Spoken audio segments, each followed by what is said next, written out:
Today, you can just use your phone to basically pay for anything, whether the guy is on the other side of the world or he lives in the same city as you. But honestly, this wasn't always the case. We came a long way, from the prehistoric times. And in this video, I'm going to talk to you exactly about that. How we got here to the digital money, because it was a pretty long road and a pretty exciting road, I would say.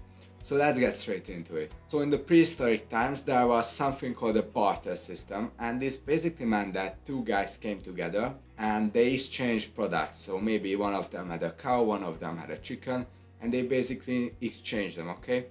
And what's really important here is the double coincidence of wants.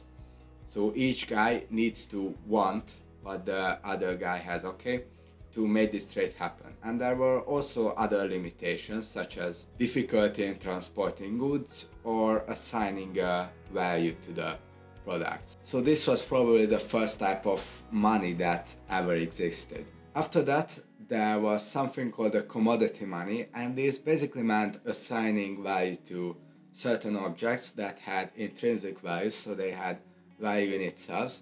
An example could be that in ancient Roman they used to use salt for a type of celery, and that's actually where the word celery comes from salt.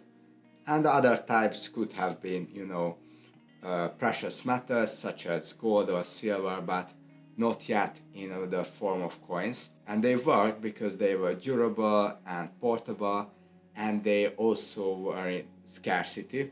So there was only limited amount of them available, and values linked to scarcity, of course. The first coins were actually invented in Turkey 600 years BC, and they were quickly spread to other countries like Greece or other neighboring countries because they were highly popular and they could be used for things like taxation or governance.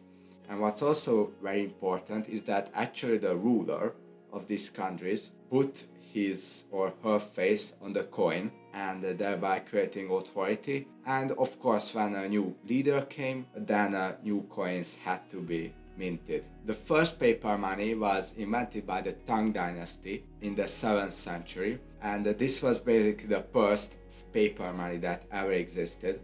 But this wasn't linked to any gold or anything, so hyperinflation was a big problem at that time.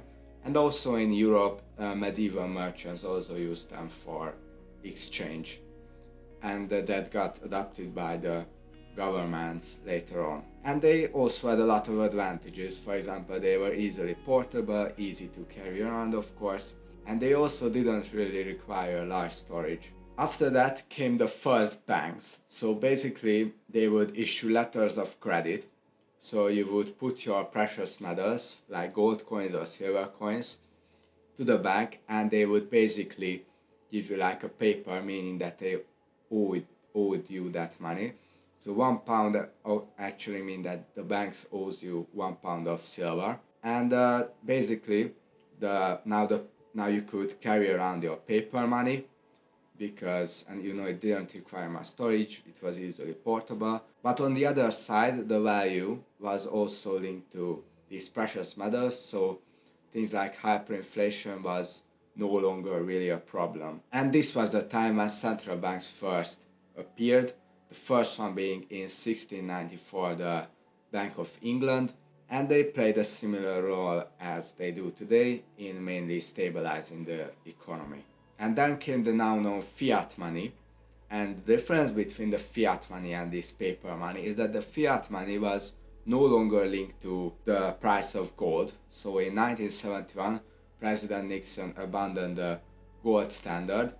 So the price was no longer linked to gold, and that resulted in huge inflation. And that's basically what we are using right now, the paper money we are using right now. And it doesn't have any intrinsic value, but it's backed by the governments, and people trust in that government, so that's how it actually operates.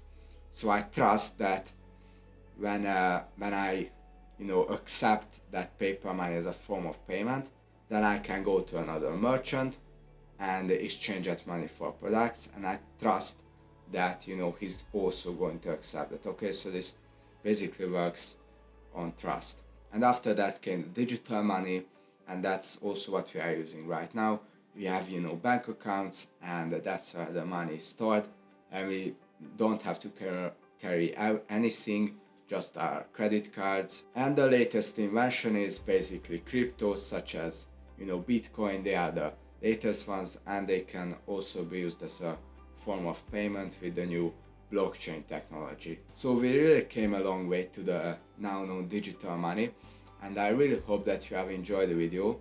If you care about topics such as finance or how money works, I actually made a free community about that, because finance is not really taught anywhere, and this is also a course and a community.